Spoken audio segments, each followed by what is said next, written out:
Somebody last night, almost as quick as I produced the content, okay? Almost as quick as I produced the content, they altered the content so that it would state something other than what I said. So I'm going to repeat what I said that somebody altered yesterday in my last uh, post. Moses, when he went to Mount Sinai, he told God, he said, the people, the people, the people are definitely afraid of you. So, and that they do not want to see you anymore, or they do not want to see you again. And God said, and what they have spoken is true. Okay.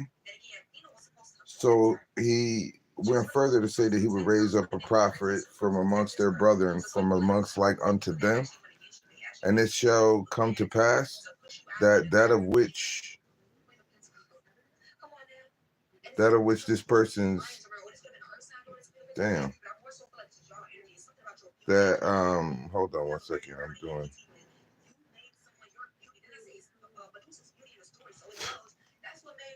I want to end up re-saying. I'm gonna have to re-say it again. It's okay.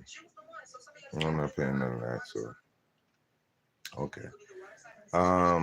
God said, or Moses said to God, he said, um,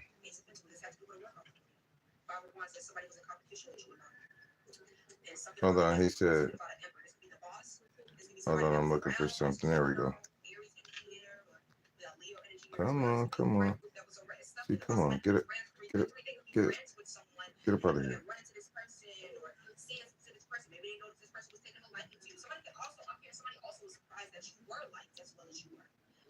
Okay.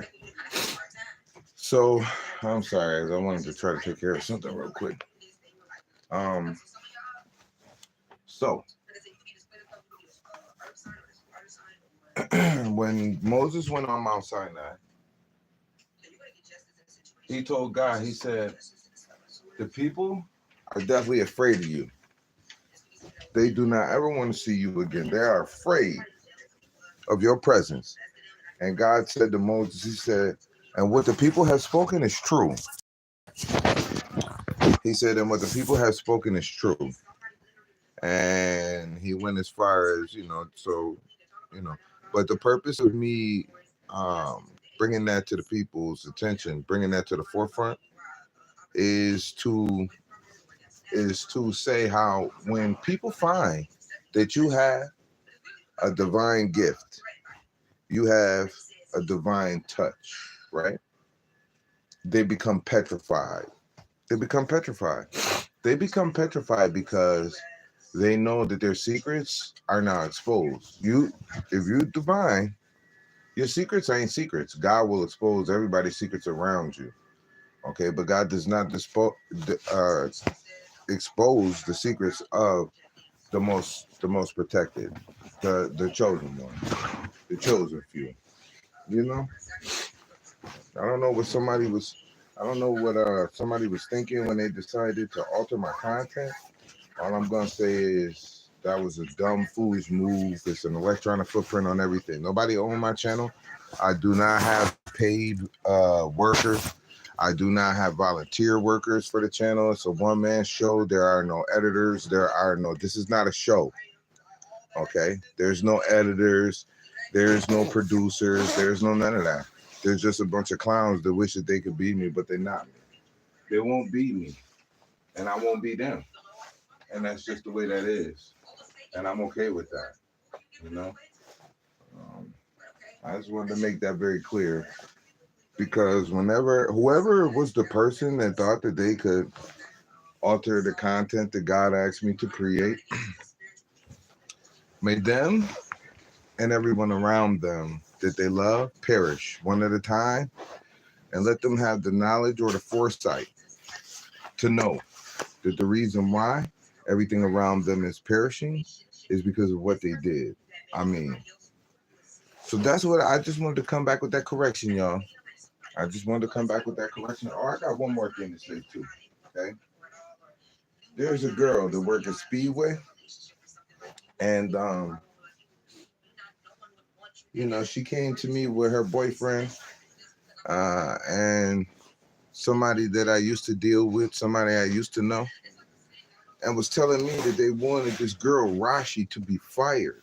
They wanted this girl Rashida to be fired so there could be more overtime. Okay. They said that this girl Rashi stink. They said all type of things about this girl. You know, um, these people that are her co-workers. Because they thought that I wanted, a relationship with this particular woman, which I did not. What I did say is, I did say if I had to pick a personality, I would pick a personality like that. This girl Rashi is a woman that everybody not gonna be able to just walk all over. The girl I was messing with, people just walk all over her. They tell her all kind of lies and she go for it. If I had a choice between somebody strong and somebody weak, I would definitely go for the strong, not the weak. What I'm gonna do with a weakling? You too easily led into temptation. We don't got nothing in common. If that's the case, you know what I'm saying? We don't got nothing in common. So at the end of the day, if that's what sparked all of that, then damn, that's a damn shame. If you're trying to go as far as getting somebody fired, that's a damn shame. You know what I'm saying? You run around with another coworker talking as much mess as you can about somebody. You know what I mean? All that running around talking crap, that shit worked real good for a second until somebody find out that that's what you was doing, and then it turned into a problem. People not paying attention. You can't just go through life talking shit about people. You can't just go through life lying on people. You just can't do this. This is something that you just can't do. You could do it.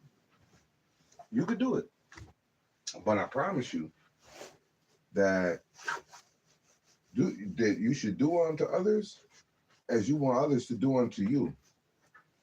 So if the only thing that you do unto others is laugh, steal, cry, betray, well, I guess in the end you can't be mad at what you get in the end because you earned it in the end. Okay? And you can't be mad at somebody for earning something better or greater than what you have earned because you have not put forth anything but chaos and conflict, and therefore you have nothing. Okay? Couch surfing. Sleep with this one, sleep with that one, go over here, go over there, tell a lie, tell another lie. People need to get over themselves, man. People need to learn how to start being truthful and stop lying all the time. And you wonder why nobody want to deal with you. I would much rather keep my sheets and pillows clean from stupid ass mascara and makeup than to be, dealing with somebody. I would much rather somebody who don't got to wear a mask every time they got to go out the house because they got a low self-esteem or some nonsense like that. I don't want to deal with that. Most people do not as well. But the last thing I'm going to do, and this girl became defensive because I just stood up for this woman who is a coworker. You can't, this girl about to get evicted. You ain't got no business trying to knock her over the edge and get her fired. What you think about to happen to you? You about to go to the street.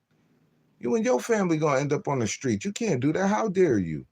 What's on your mind? Talking about since you want to take up for this other person. I'm not taking up for the other person. I'm telling you the truth. You can't expect to have some type of favor in life, but you going around trying to knock people off the edge. If I had a choice to marry a woman with a personality like Rashi versus a personality like that other woman, or I would take a personality like Rashi all day long. I would not mess with a girl like Paris. Why would I do that? She messing with somebody that looks like, Willy Wonka from the Chocolate Factory. If this is what you like, then so be it. But obviously, I'm not your type. Same thing as the one that I was with. And it's crazy because I told this girl that I was talking to, I said, yo, why I'll come into this girl's life and her rent situation won't be a rent situation no more. Fuck around. I'll be them, took possession of the home too. I said, it's a lot that you could, gain from a situation if you approach it correctly. Oh no, that seemed to spark some kind of debate. And then she gonna say something to me like, I'm gonna go mess with one of your friends. Bitch, I ain't got no friends. I don't have no friends. Who's my friend? I don't have no friends, man. I don't have no friends. So what are you talking about? I don't have no friends. And you definitely not one of my friends no more. So what else do we have to talk about? You know what I'm saying? Like people stick their own foot in their own mouth and then they be looking for some type of different reaction. I'm sorry, there isn't one. There isn't a different reaction. You're either a dirtbag or you're not. Do not go around looking to kick people while they down. This is so uncouth. This is not something that is even partially or marginally respected. And anybody that thought they was my friend that did some more weird stuff like that, you wait till that shit come out. And let's see how that shit unfold. You know, it ain't what you did. It's the fact that you did something disrespectful. You was sitting in the background the whole time, you know, with a hook, line, and a sinker for somebody who, you know, probably you know, was led by temptation to make a mistake. But since you manipulated that mistake, I'm in a position greater than you. So since you did that, you know, let's see how this unfold now. You know, and was that person worth that? This is something you gotta ask yourself.